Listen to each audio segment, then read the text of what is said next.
I'm very delighted to be with you here again. It's Mensah Oteh, and in the next few minutes, I'm going to be sharing with you what I believe is a fundamental piece of knowledge or information that you need to help you become the best that you can be, particularly financially. Success is a combination of various component parts. I like to see success like a formula or like an equation. An equation has parts. A formula has parts. If you take out one part of the formula, you change the outcome. If you apply the formula in the right way, you get the desired outcome. And to be successful, you have to look at success as the component parts all combined together. You need good health, you need happiness, you need joy, you need love, you need prosperity, you need wisdom, you need money or wealth. And each and every one of those areas combined produces what we call success. Interestingly, we are all different. We have 7 billion people in the world today, but all of us are different. Although we're different, we still have some basic needs. And one of my discoveries is the fact that although we are fulfilled in a different way, so what might bring me joy and happiness could differ from yours. And although what might provide me with a level of growth and progress could be different from yours, I've found that there is a commonality in the 7 billion people who are alive, especially those who are adults. If you are an adult, you will at some point in your life have to transact. And by transact, I mean that you will have to give something you have in exchange for something you want. And this is where financial wisdom and financial intelligence really begins. In the olden days, in the ancient times, there was a method we called bartering. You trade by bartering.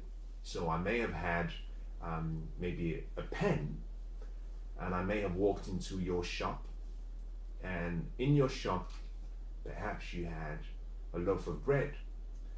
I could offer you my pen in exchange for your loaf of bread. That's how people transacted. It's a lot easier now. We now have what we call money.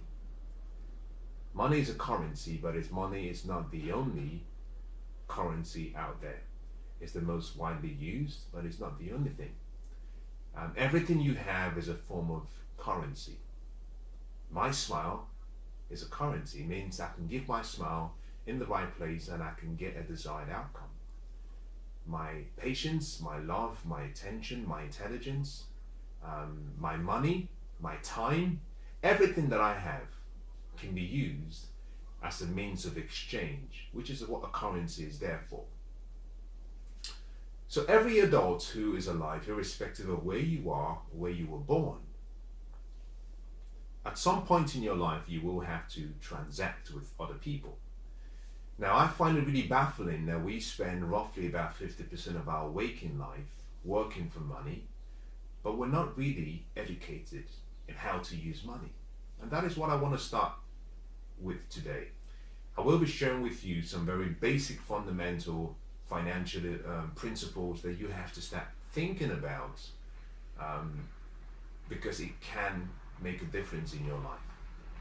You know, if you were to walk to any parents, or if you were to walk up to any guardian, or anyone who had dependents under them, and you ask them, you know, what do you want more than anything?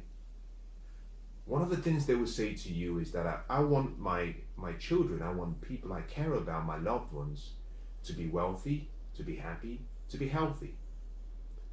To be wealthy, happy, and healthy. Interestingly, if you were to walk up to any adult anywhere in the world and say, what do you consider to be the most important thing out there in the world?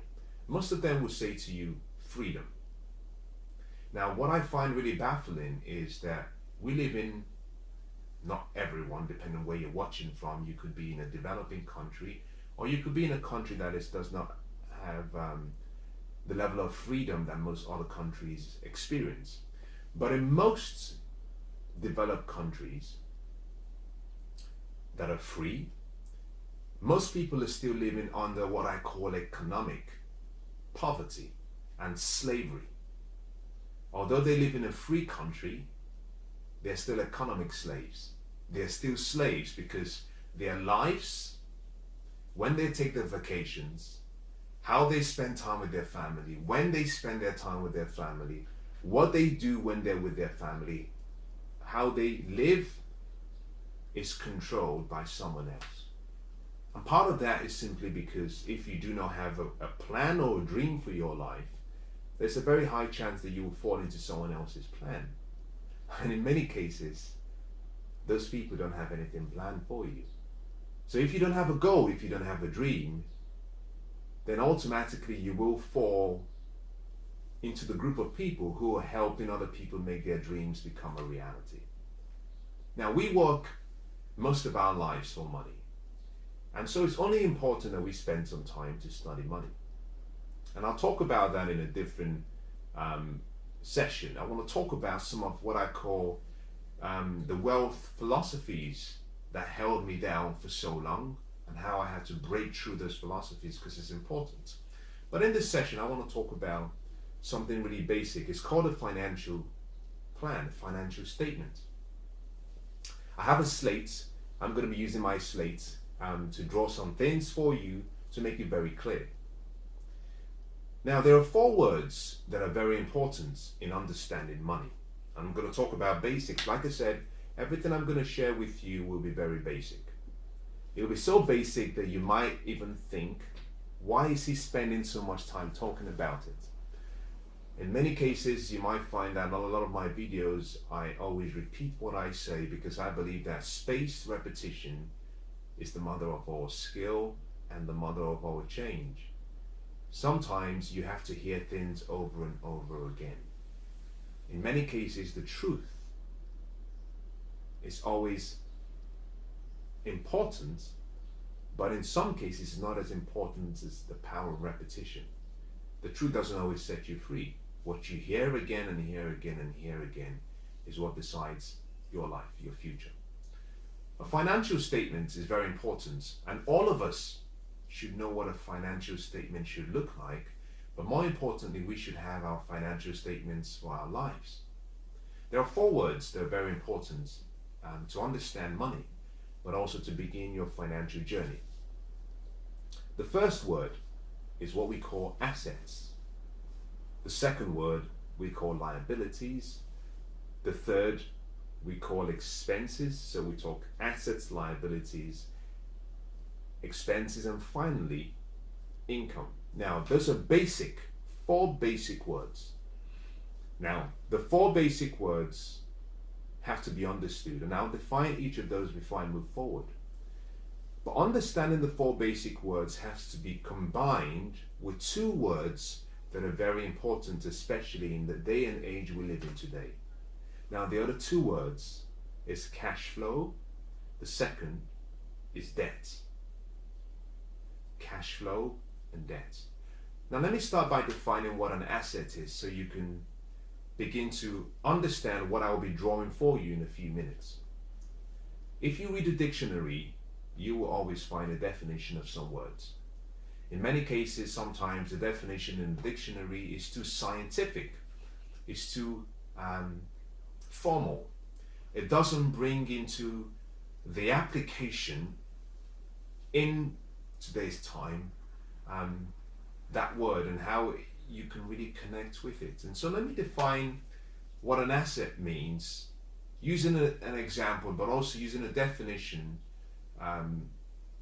by someone who I think considered to be not just a mentor, but also someone who I consider to who understood and studied wealth for so many years. To understand an asset, you have to understand the word cash flow. Cash flow is 2 words put together. One is cash, the other is flow. It simply means the flow of money and the direction. The direction of how money flows It flows in or it flows out. And each of us, we live our lives in such a way that sometimes we have money flowing to us or we have money flowing away from us. So an asset, using the definition of cash flow, is simply either an investment or it's an item, a commodity, a product. It's something that causes money to flow towards you and into your life. And that could be in the form of your bank account, or that could be through any other means. Remember that I started by saying that money is simply a currency. In this case, we're dealing with assets based on the measurement and the use of the word currency or money. So an asset allows money to flow towards you, into your life, into your bank account. A liability is the opposite. A liability will cause money to flow from you towards a particular item, product, service, or investment. Your expenses, I shouldn't have to explain that because that's so simple. Your expenses simply deal with how much you expend. How much do you spend every day, every month, every year?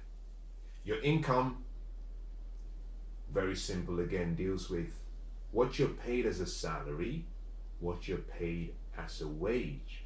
And this applies to when we deal with what we call active income or ordinary income, which is income you get paid for a service you render. This comes from a job, normally. But you can also have income from a second source, which is investment income, and that typically will come from what we call passive or portfolio means.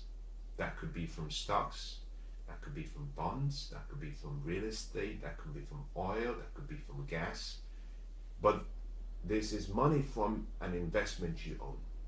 So 4 words: assets, liabilities, income, expense. I've talked about cash flow.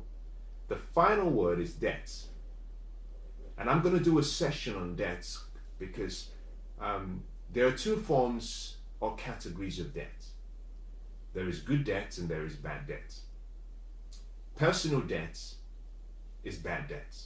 Any debt you get into to deal with your personal expenses or your personal luxury lifestyle, I designate as bad debt because that debt is making you poor. But interestingly, in today's day and age, the wealthy get wealthy and continue to get rich because they use as little as their money as possible, but as much as other people's money as they can get their hands on. So investment debt makes you rich if you know how to use it.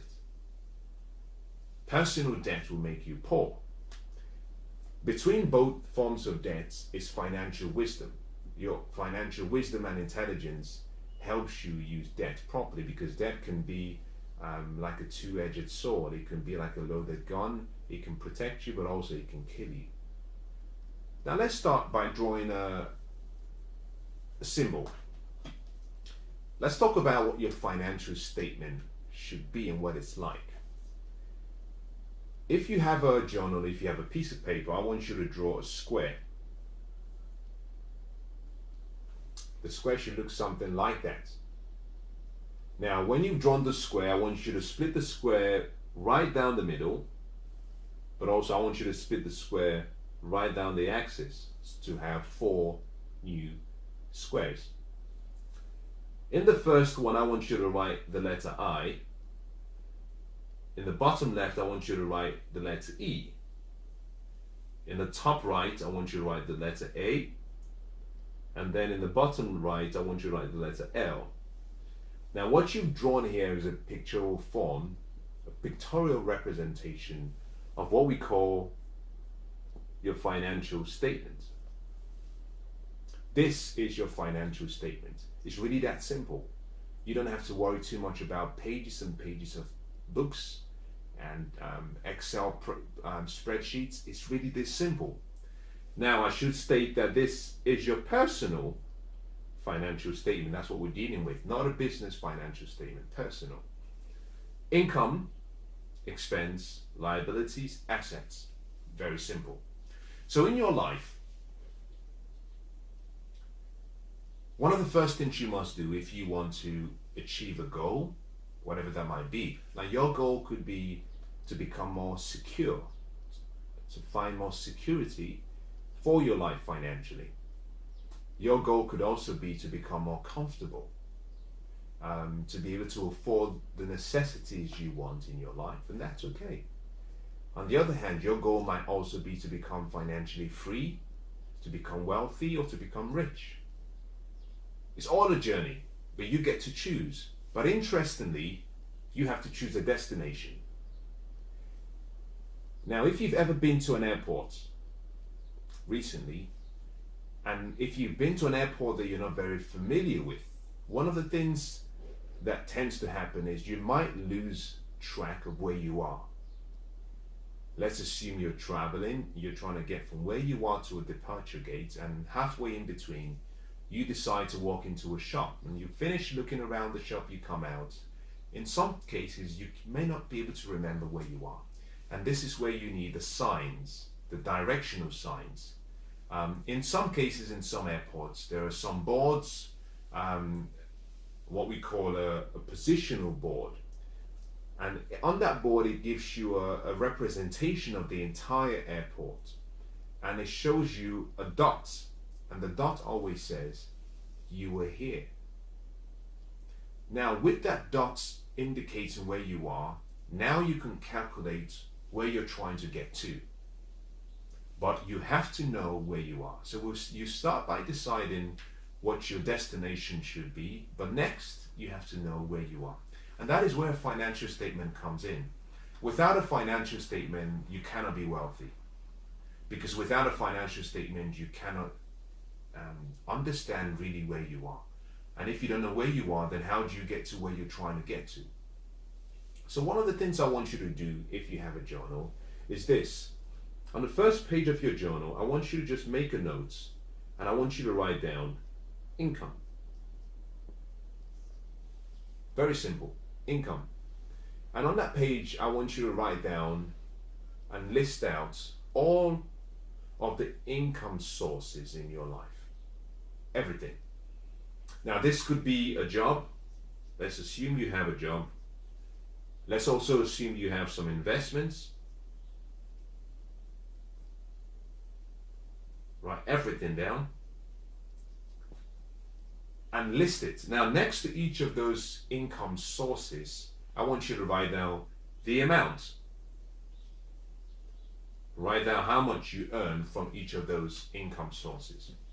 Now, when you're finished, I want you to do a summation. You have X amount of pounds. What you've just done is you've identified your income. It's very simple. If you only have a job, then that should be easy because you simply have to look at your paycheck. But here is the key. When you write down your income and the amount, you have to write down what we call the net amount. Now, there is a difference between your gross income and your net income.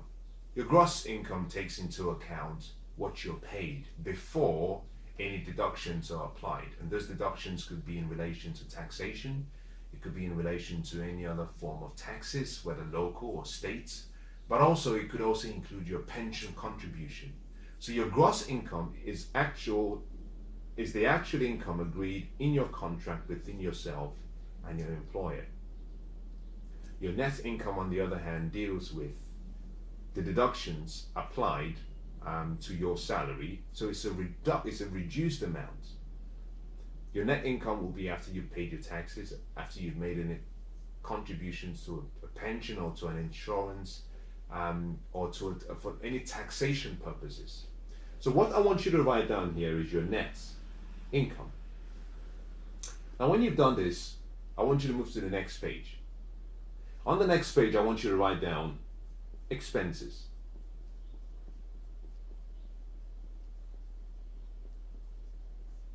On the expenses page, I want you to take some time because now we're going to try and identify how money flows out of you.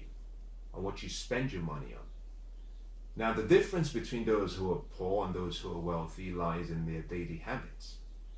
You know, wealthy habits will make you wealthy and rich, and poor habits will make you poor.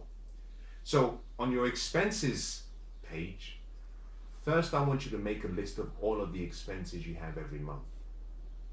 This will take much longer time compared to your income section. And the best way to do this is simply to refer back to your credit card statement or your bank statement. You may have to refer back to your memory to deal with any payments you made by cash.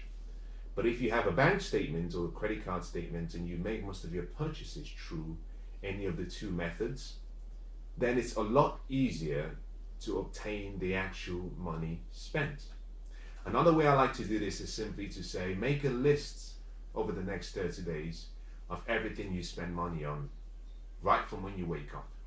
Every single payment you make every day, write it down for the next 30 days, and that gives you a very clear picture of where your money is spent. So come back to this, your expenses page, and make a list of all the expenses you have. Now, next to each of these expenses, I want you to write down the amounts. And then at the end, you get what we call your total expenses. Now, this amount now is your total expenses. Before putting this expense in this box, I want you to do something else for me. You see, what you've dealt with here is you've identified your personal expenses. I should have said that at the start. My focus when you put down your personal expenses is simply to identify the items that you have money owed for in your personal life. At this point in time, we're not dealing with liabilities just yet. That is what we'll deal with next. I've had to clean this slate just so I can keep writing. But I'll draw what I had before just to remind you about what we're dealing with. We said there's income, there's expense, there's assets, and there's liabilities. Now you've identified your income, you've identified your personal expenses. What we want to do now is identify your liabilities, because your expenses and your liabilities have to be combined together before you can identify what your net worth is. For your liabilities, what you want to do is get a new page, and at the top of the page, write down the word liabilities. Now make a list of all the liabilities you have, and let me define a liability for you. A liability is something that you have either purchased or something you own that is costing you a certain amount of money every single day, every single month, every single year. It's something that you have paid for that requires regular payment, or it could be something that you've paid for as a one-off payment.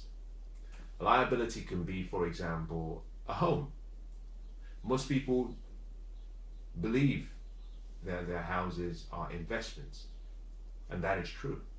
But not every home is an asset. Some homes are investments, but they are also liabilities. And the reason is simply because every month you have to make a payment, either for insurance, for the remortgage, or for the mortgage rather. You have to pay for maintenance and upkeep, so it's costing you something. The value of the house could be going up, and that's great because your net value, your net worth continues to increase. But on a monthly basis, the cost is something you have to pay for. So identify all of your liabilities. Now you might say my car as an example, my home, you might say my boat. Now next to each of these liabilities, identify the amount owed, and at the end do a summation, total. This total amount must now be combined with your personal expenses. When combined together, we now have what we call your total expenses. So far we have your income, your expenses, and your liabilities. Finally, we want to deal with your assets. Again, just like you did for the liabilities, make a list of all the assets you have. And this has to be everything you own. Your jewelry, your car, if you believe you have a car that is an asset. Who knows, maybe you might have a vintage car that is sitting in your garage that hasn't been driven, and you don't pay anything for it, but you know that it would fetch a lot of money when sold. Make a list of all of your assets. Put down the names, and next to each name put down the amount. Now, a lot of us tend to overestimate on what we own. And here I'm going to need you to be very honest with yourself, not me, because you are, in this juncture, you are your own accountant. So when you write down the names of the items that you have as assets, I want you to have this picture in your mind. I want you to imagine that you have to travel for whatever reason. It's an emergency and you have to travel within 7 or 10 days. And everything that you own has to be sold. Those assets that you own have to be sold within 7 to 10 days. My question is simply, would what you sell it for be the same as what you believed you would have got it for? The answer is normally quite interesting, because when we are put under pressure, we have to sell. In many cases, what you might consider to be worth a lot of money will often be sold for 15 to 25% less than the actual value, and that is because you have either a need that needs to be met urgently. So when you've identified all of your assets, you've listed all of them down, I want you to do two things for me. Number one, look through your asset list and identify which of those assets are what we call personal assets. And secondly, what we believe are investment assets. So your personal assets could be perhaps items of clothing, some furniture and jewelry. That could be items that are personal to you. Your investment assets, on the other hand, could deal with houses, could deal with other big and large investment options you have to help you achieve your dreams and goals. It could also be a business. The important thing to do next is sum everything up to get your total. So now, going back to the diagram we had, we now have the I, we have the E, we have the L, and we then have finally the assets. Once you have all of these documented, then you're very ready to ascertain what your net worth is. And your net worth is simply your income minus your expenses. And by expenses, I'm also including the liabilities. That is how you calculate your net worth. It's very simple. There's no mystery to it. That simple. When you've done this, you already have your financial statement. You have your net worth. Now let me give you something else that I think will be quite important to you. Once you've calculated your net worth, you have to go back to the drawing board and ask yourself the question: what is my net worth, current net worth? What is it compared to what my estimated net worth should be? And let me give you a formula to help you calculate what that should be. This formula is by Thomas Stanley. If you've read any of his books, they're very useful, they're also very good, and they have great content. Thomas Stanley identifies that to calculate what we call your estimated net worth, that you multiply 10% by your salary and then multiply that by your age. So let's make it practical. Let's assume that you make £50,000 every year. You multiply that by 10, and then you multiply, and let's assume in this case that you're 30 years old. So you have 150,000. Now you can compare this amount to what you had calculated as your financial net worth. And then you can decide, based on the numbers, whether you were below what is expected of you based on your age and based on what you earn, or whether you're doing well. So that is in itself very simply how to calculate your net worth, but also how to prepare your financial statement. You always have to remember that when dealing with numbers, you must always keep everything to the basis. Go back to the basics. Let it be simple.